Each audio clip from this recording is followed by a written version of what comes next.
Well, hello, ladies and gentlemen. Welcome to the Uncle Ricky Radio Show. Everybody clap their hands. Yay! We're here. So what is this show dedicated to? Well, I'll tell you. Pull up a chair, grab a cup of coffee, or your favorite beverage. It could be a beer. It could be a nice glass of wine if you're just coming home on an evening and you want to relax and unwind. And let us help you melt the cares of the day away. This show, I have three shows, okay, on the internet. One is called Eflexonics, E-F-L-E-X-O-N-I-C-S. I've even forgotten how to spell my own. Hang on, let me get a pen and a piece of paper.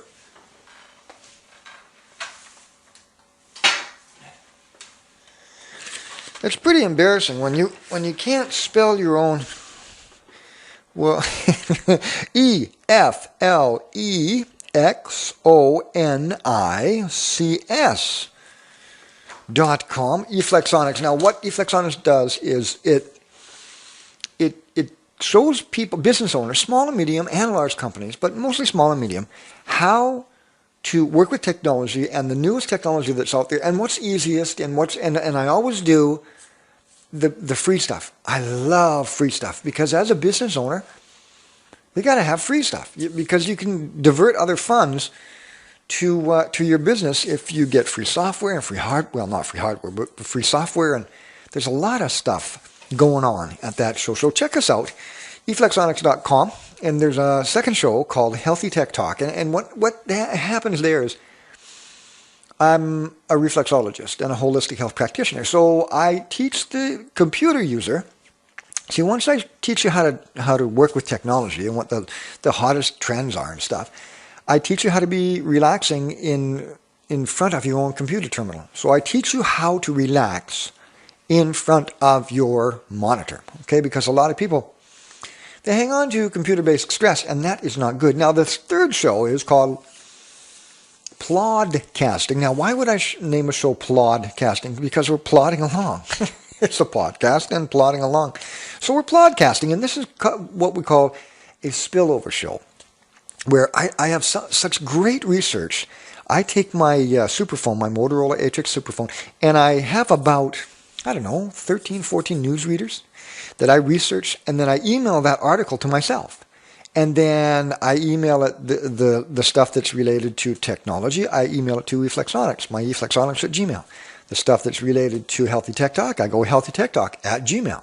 The stuff that is a spillover, and I think it's really, really important, and I have a passion for it, but it doesn't fit in either of those two categories, I send it to Uncle Ricky Radio, and this is the show that you're going to be taking a look at. So what I'm going to do is, I've laid this out a little bit differently. I put the headlines there, and then there's a clickable link, and I will take you on a journey on that clickable link so you can enjoy the show. And it opens up in a separate window. So as I'm talking, you can cruise and peruse the page as well. So now let's start out.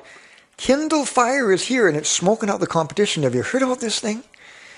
We're in Canada, and I would imagine we'll get them fairly soon, within a couple of months. Cross my fingers. But are you going to get one of these? You know, on the Leo Laporte show, or some show, somebody said, and they had a good point. They said, look, the iPad costs $499, and he had two children, aged 11 and 13, I believe. And he said, there is no way that I'm going to buy each one of them a $499 device.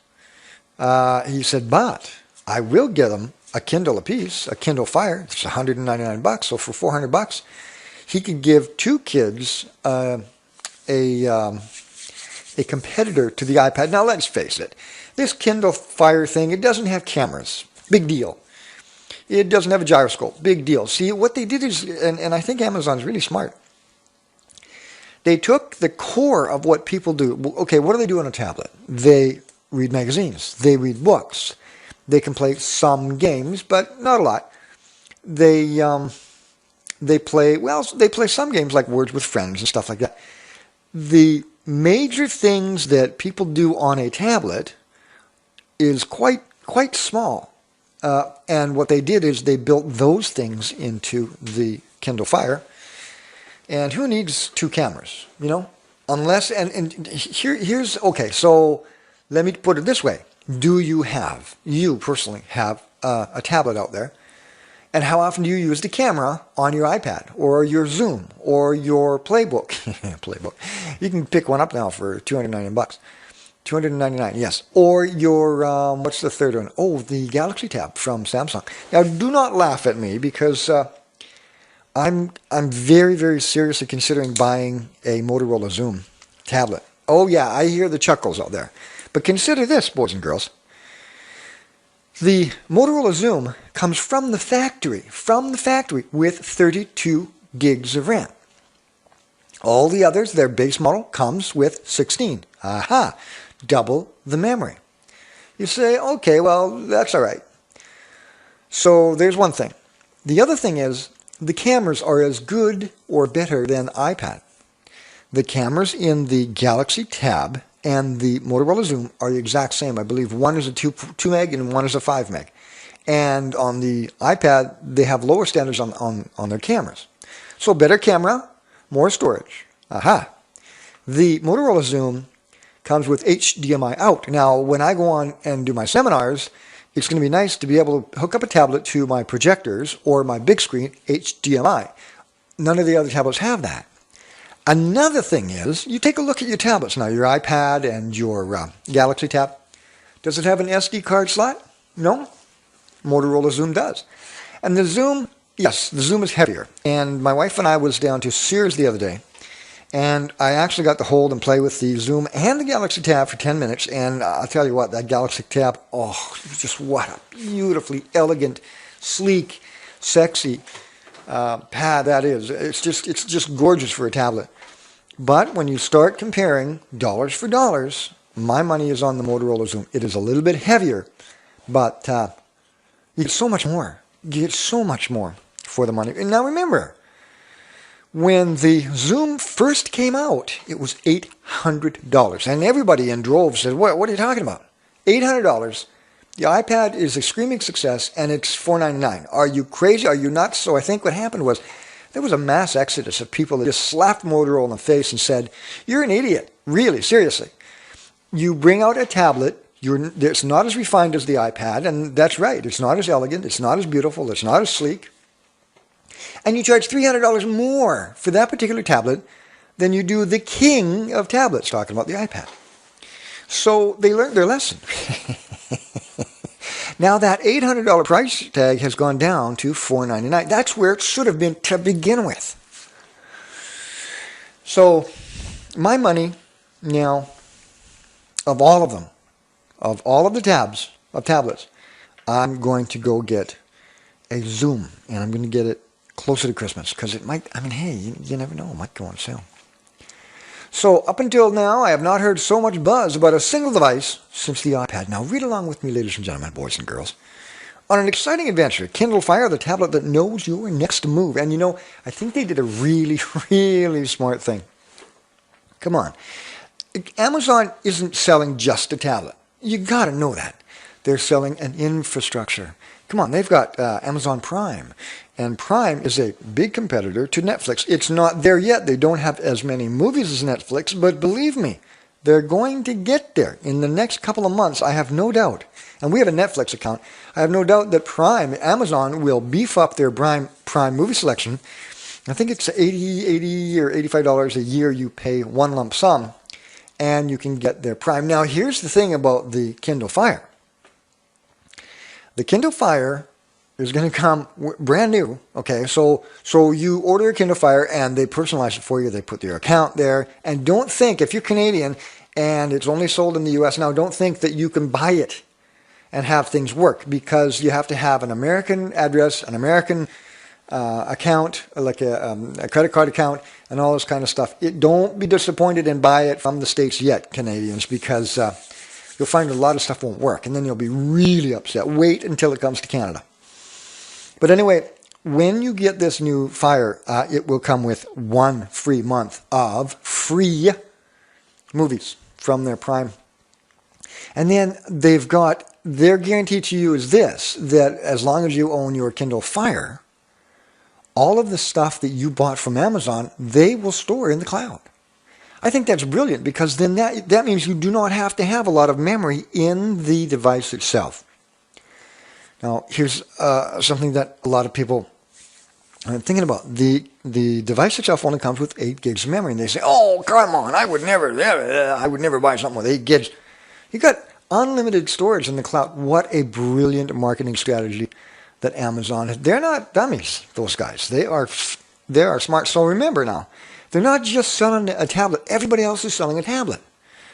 Amazon is selling a service, an infrastructure, and they're giving you the tablet along with that service and infrastructure. Very, very smart. So I will read the first paragraph or two. For those who just don't have time, this is, you know what, I think this is going to be a lot of fun because for those of you that just don't have time to scrape together this stuff, let me read it for you. Okay, on Wednesday, and that was this past Wednesday, the tablet wars began. Up to then, all talk of a tablet market was misleading. It was essentially an iPad market. Having launched in April 2010 a device for which most people thought there was no definable niche, Apple then proceeded to sell upwards of 30 million of these insanely expensive consumer products on which it was reported making 40% margin. That's what just really burns me about Apple. 40% margin. Come on, are you kidding me? So, why don't you go down to 20% margin, lower your prices, and then a whole bunch of more people can be able to buy your products? But oh no. There were other tablets, most of which, with one notable exception, the Samsung Galaxy Tab, were turkeys. But until Wednesday, nothing had appeared that looked like being able to make a dent in Apple's license to print money. And that's true. The challenger emerged from the expected sources. Amazon on Wednesday, Jeff Bezos, the company's charismatic founder, unveiled the Kindle Fire, its first venture to the tablet market. I will bet you, many, many business owners will snap this tablet up, and I think it's a great deal. I think at $200, you cannot lose. I'm telling you, you cannot lose. So take a look at that. I think you'll find that really interesting, and then it's got other links here as well. And that's from The Guardian. Number 2. It seems someone make a big boo-boo with the BP oil disaster. What do you think of the oil? You know what? That affected so many people financially. It's just, how are these things allowed to happen? Report, oh, my neck. I'm still going through this neck thing badly. Report blames poor management decisions by BP, others for oil spill. Washington, a key federal report, goes further than other investigations. It puts ultimate responsibility on BP for the worst offshore oil spill in U.S. history and the deaths of 11 rig workers, especially regarding the cement seal that was put in place the day before the explosion that triggered the split. I understand that BP holds a high majority, not a high majority, but a big number of pensions for the Brits. I believe I heard somewhere that it was 30%. You don't want to fool around with people's pensions. Other companies also shared some of the blame, according to the report, which noted that Transocean, as owner of the Deepwater Horizon, was responsible for conducting safe operation and for protecting personnel on board. The report said BP, and in some cases its contractors, violated several federal regulations at the time of the incident. They included the failure to take necessary precautions to keep the well under control at times, to perform a cement job that kept the oil and gas downhole, and to maintain the blowout preventer, which is supposed to lock in place to prevent a spill in case of an explosion, in accordance with industry accepted practice. You know what I should do? I've been thinking about this for a couple of months. I'm going to get a teleprompter. You can make them really easy with a piece of glass and an upside-down monitor. I'm going to get dressed up in suit and tie and get my lavalier microphone here, and then I'll just read you the stuff and charge a gobs of money. Wouldn't that be fun? Okay, so take a look at that article. Next article is, will Yahoo ever get their act together? Let's hope so, because I personally have an email account. I like my Yahoo email account. You know, most people should have a couple of different accounts, and I tell you why. For those suspicious individuals that are just, they're kind of hinky when you meet them and you think, oh my goodness, is this relationship going to be weird? Are they going to pester me? Are they going to, you know, those kind of people? Well, I think you should have one email address for those kind of people. You know who I'm talking about, right? Kind of brother-in-law material, right? No, sorry, brother-in-laws. But for those people that are wild, far out, wacky, that you just don't want to get too close to, give them a set, an email address that is not one of your main email addresses. That way they don't pester you that much, right? So it says, Leob says, Yahoo is stuck in neutral because of clowns on the board. Pretty strong words, so let's get into the details of this. Daniel Loeb would be criticizing Carol Bartz these days, but the Yahoo board fired her before he disclosed his stake in the internet portal. So now the hedge fund manager is directing his ire toward clowns on Yahoo's board. I guess with the big red nose and the big slippers. After sending a letter to founder Jerry Yang earlier Wednesday, expressing his issues with Chairman Roy Bostock, Loeb took to the podium as an investor conference to make his case for owning Yahoo and expand his criticism on how the company had been run. See Roy Bostock's tarnished legacy at Yahoo. This gets pretty ugly. On the final panel of the CNBC Institutional Investor Delivery Alpha Conference, wow, say that fast 10 times, Loeb said that his sum of the parts evaluation of Yahoo's is conservative at $19. That's a nice premium to Wednesday's $14.45 close, but hardly impressive compared to Microsoft's $31 a share bid for the company a few years ago. Oh boy, I bet they're just kicking themselves now. The problem, he says, is that none of the Silicon Valley players he speaks with will have any interest in working with the clowns on board. Don't hold back. Tell me your real opinion. Tell me your honest opinion. Wow. Next item up for bids is large companies are ganging up on the Goog. They always do that. Oh, well, what did you expect? Friendship? Let's go take a peek. Let's go take a peek, boys and girls. AOL, Yahoo, and Microsoft are said to reach an ad deal. AOL, Microsoft, and Yahoo are three major technology companies that have traditionally competed for digital advertising revenue, have created an unusual partnership in which they will sell ads for one another. Interesting. The plan was discussed at a private meeting in Manhattan on Tuesday night among officials from the three companies and executives from the advertising industry. According to an agency executive who attended but who would speak anonymously because the meeting was private, AOL, Yahoo, and Microsoft declined to comment on the plan. No kidding. The companies hope to entice other online publishers to join their partnership. By joining and selling for one another, they hope to reduce the need for third-party ad networks that sell some of the less desirable ad space on their sites. Interesting. The plan was first reported Wednesday morning at All Things D, the technology website. The report said that the deal was focused on selling remnant inventory, or the lower-priced ads that typically run at the bottom of web pages or the secondary page. You ever get those, at the bottom? Oh, and another thing. Don't be foolish and dumb like I was. You know how you get your smartphone, and then you get a text and says, oh, for this offer, punch this code. So I don't know what I was thinking. Honestly, I must have been dreaming. But I punched the code in, like a 5 or 6 digit code. And then about a week later, I get these questions and answers. And I'm thinking, what is it? Okay, so wonderful facts about, Christopher Columbus and all this kind of jazz. And I'm thinking, where did this come from? And at the bottom, really, really fine print, there's this ad was created by da-da-da-da. And you can get a hold of the company by da-da-da-da. And try to get a hold of this company to stop doing that because they build your phone. Yeah. Do not ever, if somebody sends you a text message, and we're going to talk about that later in the show, if somebody sends you a text message, please do not ever respond to it. Because go to the website and say, is this legitimate? And because once you put in your cell phone, that specific number, you're done. You're hooked. It's done. They will charge you for every single text they sent. Sneaky little. Oh, I was just livid. Okay, so let's get out of that one. So we've done large companies. Yeah. Supercomputers are getting very smart. Take a look at this. Oh, yeah, this is good stuff. You ready? Okay. I'll be ready as soon as the darn thing loads. Supercomputers read the news to successfully forecast world events. So, you ready? Nipping at the heels of yesterday's story about the software that automatically writes news articles comes another what? Automatically writes news articles? Okay. Another technological innovation changing the shape of journalism, software that reads news articles. I'm just getting started in this thing, and now there's a supercomputer that writes. I mean, what do bloggers think about this?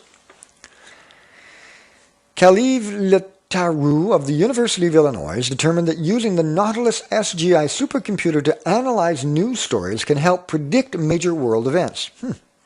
The analysis he used was to experiment was retrospective, feeding the computer millions of articles from which it was able to determine a deteriorating national sentiment towards Libya and Egypt before the revolutions in those countries. The system was also able to narrow down Osama bin Laden's location to within 125 miles before he was found and killed last May. Now, all these conspiracy theorists get to work now. Can you believe that there's still people that don't even believe that the Holocaust happened? It's just like, where's your head? More than 100 million articles were gathered for this study from various sources, including New York Times Archive, Open Source Center, and a BBC monitoring, two organizations that monitor local media output worldwide. So I don't know. I mean, do we trust this kind of stuff?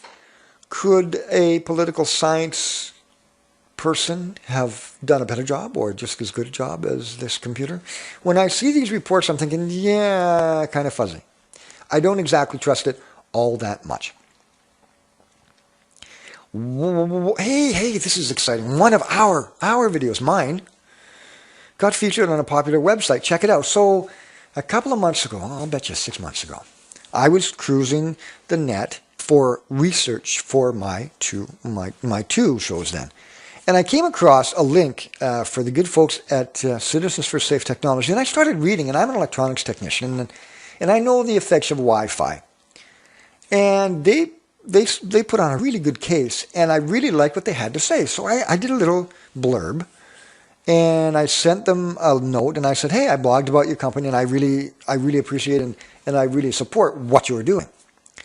And they emailed me back about a couple of days later, and on the headlines of the email it said, you are my hero. I guess it has to do with the thing that I am an electronics technician, and I explained it in terms that people can understand both from a layman's point of view and an electronics technician's point of view. And then a couple months after that, I did a video about it, and I'll be darned if they didn't pick it up and embed my video on their page. So I was really impressed. And there we are. See? I start clicking, and there's the music to the show, and there I am, and it's called Smart Meters. So go check that out, because I thought it was kind of cool. You see, you start talking about stuff, you start doing videos about stuff, and people realize, and they recognize that. Okay, if you're looking for an electric car, and you haven't checked this one out, check it out. Now, I don't know, I was doing research. Did you know that there are 30 electric cars out there? Some are not too good. Oh, time for the pain medication pretty quick. Fisher Karma pushes deliveries back again as it awaits federal emissions certificate. That is such a gorgeous car. It looks like those eager to finally take a Fisher Karma EV home will have to wait a bit longer. Again, this time, although the delay is largely out of the company's hands, and it's simply waiting for the final federal certification on emissions regulations before it delivers the first test vehicle to dealers. Take a breath. According to the company, the first of those are now expected to be delivered by the end of September, although at least some dealers apparently won't be fulfilling orders until the first week of November. Big deal. End of September, first week in November, you can wait. But, oh, it's gorgeous. Oh, my goodness. Just look at that. Wow. I love it. So, if you want an electric car, take a look at that one. Okay, a little do-it-yourself project for you. Play Wii on an Android tablet with an Xbox controller. Why you would want to do this, goodness only knows. But it's there. They got a little video of it. It's kind of cool. Sure, it seems easy enough. Play your Wii games on an Android tablet with an Xbox 360 controller technology, but underneath that simple premise is a complicated reality. First, you need to run the Wii games on the PC using the open source Dolphin emulator. From there, you're going to stream the video to the Android tablet using the Splashtop Remote Desktop HD app on your Android. The YouTuber Obi-Wan tossed an Xbox 360 controller in, but it's unclear if he's controlling the tablet's VNG client with it or the PG directly. We're guessing the latter. So that even confused me. It sounds like familiar to GameStop's planned tablet. GameStop is going to make a tablet. But you know, I have a suspicion. Toshiba's brought out a wonderful tablet, Thrive, and it's a 7-inch. It's exactly the same size as the Amazon Fire. Now, I'll bet the good folks at Toshiba are just like lighting their hand on fire and jumping off buildings, because now they have theirs for, I think it's what, the unbelievable price of $400, right?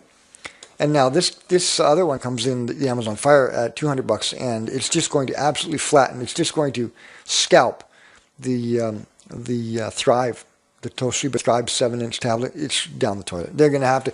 Well, you know, one good thing about this is it instills competition. And did you know that all these tablets are running Android that I'm mentioning, and that lost my train of thought. Oh yeah, they figure that Amazon's making these tablets at a loss, using them as a loss leader, and that's because they want to get the device in your hands, because when you're playing with their particular tablet, their ads come up. You're using their cloud storage. You get their Prime movies. I mean, come on, that's just perfect. I mean, how can you think of a better marketing strategy than putting a really inexpensive tablet, but well made? The people that made the Kindle Fire are the exact people that made the Playbook. And hey, the Playbook isn't bad, but it's just a RIM product. So that's why not a lot of people, you know. I know a guy from Sears. he said, we had this big blast off for the Playbook, and nothing happened. So it's kind of dying on the vine. I guarantee it's dying on the vine. Boy, when Digitar got hacked, they got hacked. This was huge news, what, two weeks ago? But this is a securities firm that affects a lot of people. Dutch security firm DigiNotar has filed for voluntary bankruptcy following a series of attacks by a hacker. Well, let's see if it's anonymous. You know, have you heard about these wireless meters, power meters, that BC Hydro is going to put in British Columbia, Canada, and they're going to put them all over North America. Now, they're saying that it's almost impossible to hack them, but I will guarantee you that one smart hacker, if they have got some extra time on their hands, they'll be able to hack the system. And it'll be really interesting to find out, to make their machines run backwards. The attackers penetrated DigiNotar's internal systems and then issued fake certificates so they could impersonate web firms. I tell you, this was really big. I was listening to Security Now, the Leo Laporte show, and the way they did it, and with ease they did it. The certificates are believed to have been used to eavesdrop on Google email accounts of about 300,000 people. The hacker behind the attacks claimed to have penetrated 4 other firms that already have certificates. Blah. No tears. DigiNotar's parent company, Vasco Data Security, said the firm has been put into voluntary bankruptcy. See how fast that can happen with a technology company? A trustee for the business has been appointed who will oversee the winding up of DigiNotar. The scale of the attacks of DigiNotar began to be uncovered on 19th July, when the firm said it had first found evidence of an intrusion. It started to revoke certificates, and an investigation was carried out to find how much damage had been done. Now, if you're a techie and you love this stuff, go to www.twit.tv and go to Security Now. And Steve Gibson, about a week and a half ago, talked specifically about this, and he went into great detail. And to be honest with you, he's such a genius that if you take sleeping pills, throw away sleeping pills. Get every podcast of Steve Gibson, because he can put you to sleep. It's really dry. It's like, oh, you got to be a super, and I'm a technologist, and I get bored with how he, like he's so far out there. Good guy, but a little bit overkill, in my opinion. Anyway, let's continue. Just what Japan needs. Now Mitsubishi gets cyber attacked. You know Mitsubishi? The guys that made, but this is their military stuff. Japan defense firm Mitsubishi Heavy in cyber attack. Japan's top weapons maker has confirmed it was the victim of a cyber attack, reportedly targeting data on missiles, submarines, and nuclear power plants. Good. Not. Mitsubishi Heavy Industries said viruses were found on more than 80 of its servers and computers last month. The government said it was not aware of any leak of sensitive information. Well, I mean, if they did, would they admit it? Come on, give your head a shake. But the Defense Ministry has determined MHI carry out a full investigation. Officials were angered after learning of the breach from local media reports. I'll bet they were.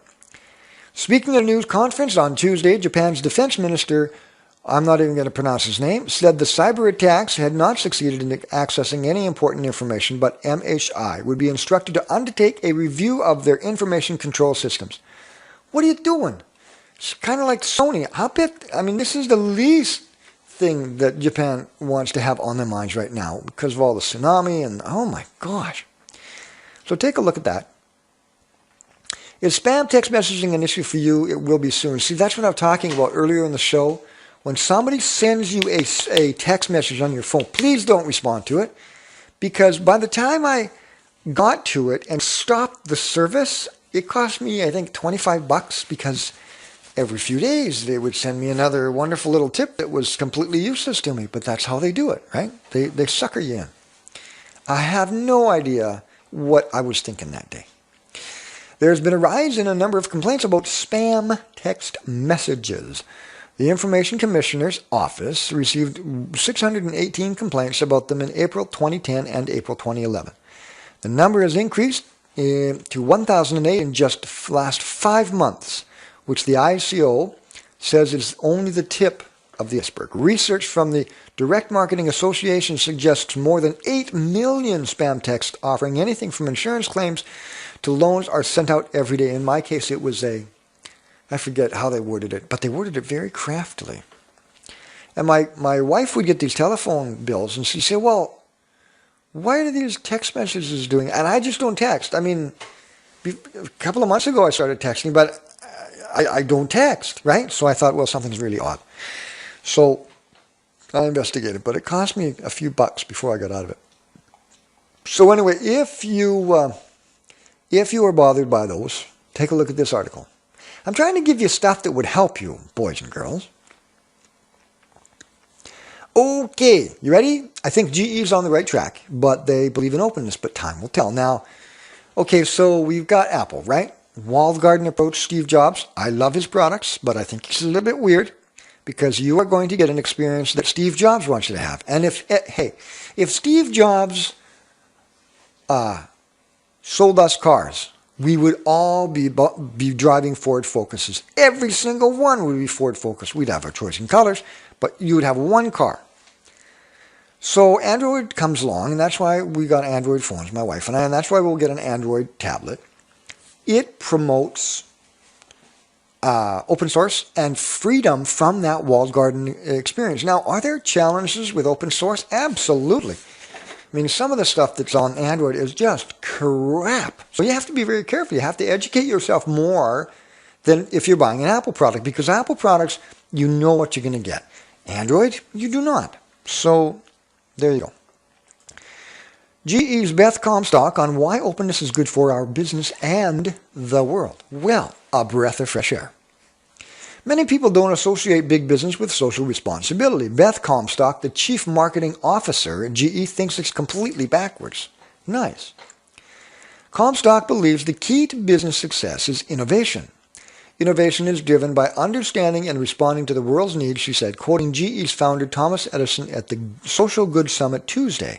We think it's our job to make the world work better, said Comstock. In our minds, that's the meaning of sustainability. None of us can do it alone, and maybe that's surprising to hear from a company as big as ours. Interesting article. So take a look at that and tell me what you think. By the way, if you like the show, just give us an email at unclerickyradio@gmail.com.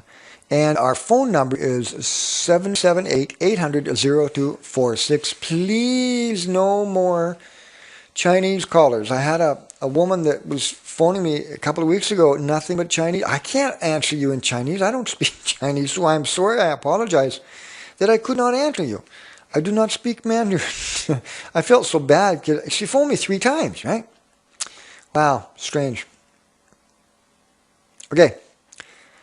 Here's a robot that plugs itself in when it's fully charged and unplugs itself when it's ready for more. This is really neat. They're getting smart. Humanoid robot charges up, takes a load off, and they have a video of it. One of the most accomplished and fascinating robots in existence, Aldebaran's NAO, has been traveling throughout Europe showing off its latest technical achievement, the ability to charge itself. The French-built humanoid robot can find its charging station, plug itself in, sit down, chill, and even unplug itself when it's all done. Hey, I like this. As with any robot, increasing levels of autonomy will set it apart from the run-of-the-mill toy and even remote-control robots. The 23-inch NAO can already do many things on its own, using a wide variety of sensors, including 2 cameras, 4 microphones, an accelerometer, and sonars. NAO can stand, sit, recover from a fall, detect small objects and pick them up, avoid obstacles, and reach to touch. Now, with the ability to charge itself on the new NAO energy station, Nest, when it comes its batteries run low, NAO can now live a semi-independent life. Isn't that cool? So I just wonder how long it will be before you and I, the common folks, can buy one of these robots. Just when you thunk QR codes were dead, cooks, you'll be interested in this. Hey, QR codes. I got to tell you about this. There's an app on my phone. I forget the name of it. It's a QR creator or something. So when people come into your home and they say, everybody's got wireless network, right? And they say, well, what's your wireless network name? And you give them, this long string of complicated numbers. And they don't get it right, and they got to enter it in 3 or 4 times. What you can do now is you create this little Android app creates a QR code. You email it to yourself. You print it out, or you can take it from the phone, and you just say, here, take a picture of this QR code, and it automatically gives you, that's right, your Wi-Fi address. So nobody has to ask. And what you can do is you can email it to yourself, the QR code, print it out, put it in a beautiful little frame. Put it on your hallway, and it looks like a QR code, right? So people come and say, what's that? And just say, well, if they've got a smartphone or a device or a tab, just take a picture of that, and boom, there's our Wi-Fi. So when they come over, all they have to do is go click with Google goggles or whatever they want their QR code reader is, and it'll lock it into your specific home Wi-Fi network. I think that's so cool. So, lost track of thought. Okay, grocery shopping app.ziplist has launched new features for discovering and sharing dishes that expand its capabilities as a recipe box. Just had a thought. You open up the recipe box in 5 years. Nothing but QR codes. No writing, just QR codes. This mechanical eyeball that'll read it. Because the 2-year-old startup launched with a focus on shopping lists where people can save ingredients from recipes to their lists and clear them after they've shopped. CEO George Allen thinks Ziplist has an advantage over other recipe search engines. We're in a really unique position because we have had what the people actually do, he says. Do they save it? And do they make it? And if so, how often do they make it? Ziplist is using the information from a personalized recipe search. Search results on the site now take into account a user's saved recipes, groceries on their list, and other factors such as what publications their recipes come from. Now, here's an interesting thing. I was doing some research for one of the shows, and they are now creating QR codes for museums. Okay, so you're an English-speaking person and you go over to Russia, to the huge museum, yeah? And when you go into the museum, you'll see a little QR code next to the exhibit. You take that QR code, you click it to your Android device or your iPhone device. It will give you written in your language whatever that is about, and a little video maybe, and a little picture. It's brilliant. So the museums are just eating this QR code thing up. And I think it's great because where's the interpreter? There's your interpreter right in the form of a QR code. If anybody doesn't know what QR code is, look it up on Google. It's called a quick reference code. It looks like a jumble full of squares, white and black, and it doesn't look like, it's nonsensical to the naked eye. But you take a picture of it with Google goggles or another QR code reader, and it takes you either to a website or does something for you. It's usually almost always connected to the internet, right, for now. So about 1,200 food blogs have downloaded a ZipList plugin that helps format recipes for SEO. And, of course, easy saving to ZipList, another 100 content partners, including Martha Stewart, hey, an investor, and the Food Network, help popularize ZipList's recipe database. Everybody better jump on this. If Martha's doing it, everybody, all the cool kids are doing it. And more than 30 have installed ZipList-powered recipe boxes on their own sites. So, kiddies, boys and girls, I would highly advise that if you do a lot of cooking, if you consider yourself a chef or a chefette, go to this one and take a look. QR codes. Nice. Oh my gosh. This next one. PETA is going to use porn as part of their marketing program. How many ways can you say dumb? A whole bunch, apparently, for PETA. I think they're a little excessive and strange. People for the ethical treatment of animals is planning to launch a pornographic website to promote its animal rights and vegan diet message. Why would you want to do it? What is the deal with that? A move that critics say will backfire and ostracize them from mainstream society. I believe it will. And, you know, you got a good thing going. You're a little extreme now, but you do this, you're a lot extreme. PETA spokeswoman Lindsay Raj said in a telephone interview from Los Angeles on Tuesday that the group has applied with ICM registry to launch the website PETA.xxx. Oh, come on. Raj says the site will feature tantalizing videos and photographs, which will lead viewers into animal rights messages. Why don't they just show naked pictures of animals? I mean, that's okay. Naked zebra, naked monkey, there you go. She noted that Norfolk-based PETA has used porn stars and nudity to get their message across in the past. Yeah, well, that's kind of stupid. Including the annual speech online in which PETA representatives undresses. The video later shares a message about slaughterhouses. If you're going to get your point across, don't undress. Like Red Green says, any male above the age of 40 should never take his shirt off at the beach. All it does is, what was it? What did he say? Confuses the babies and scares the women. I like it. I think the bottom line is that we live in a 24-hour news cycle where over the years we've found our racier actions are kind of fast-track ways to get people to stand up and pay attention about our plight of animals. I disagree. I think that if you've got a classy, elegantly done program, that you don't need to resort to that. Look at Apple. Is Apple in the porn business? No. As a matter of fact, they've done everything they can not to have porn on their site, and they're successful. Come on, Peter, give your head a shake. I'm really disappointed in these people. Netflix and the Discovery Channel are teaming up. Might not be such a bad idea. I love Netflix. As a matter of fact, we've got 2 movies queued that we're going to watch, the wife and I. Netflix tonight over a nice, chilled glass of wine. Okay, Netflix and Discovery Channel strike streaming deal. Not steaming deal like PETA, but streaming deal. At last, some good news for Netflix. The Discovery Channel has linked a deal that expands the amount programming it will stream on Netflix. The 2-year non-exclusive deal will provide Discovery Channel shows like Man vs. Wild, which has been provided already, as well as a new content from Discovery's TLC, Animal Planet, this Investigation Discovery, and Science and the Military Channel, plus other time. Now, see, why doesn't PETA advertise on Animal Planet? You know what I'm saying? The agreement comes after Netflix lost a high-profile distribution deal with Starz earlier this month. Starz plans to pull its content from Netflix on February 28th. Yeah, but see, okay, so here's the deal with Netflix. all the U.S. subscribers are just livid because up in Canada, we only get streaming service for $7.99 a month. So we've had it for, oh my goodness, probably a year, close to a year now.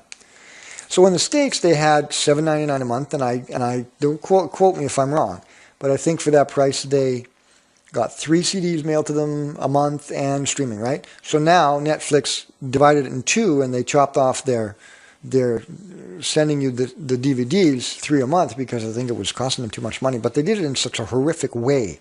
They just up and doubled their price. You don't do that to people in the United States, okay? They are a litigious society. They just knee-jerk reaction. They're gonna go away. They're gonna vote with their wallet. Now, watch what Amazon is doing with Prime. I will bet you that within 6 months, Amazon's Prime will have enough movie content and TV content just as much as Netflix. And if Netflix doesn't get their act together, they are going to find themselves in a very, very dark and lonely place. Ladies and gentlemen, that was the show.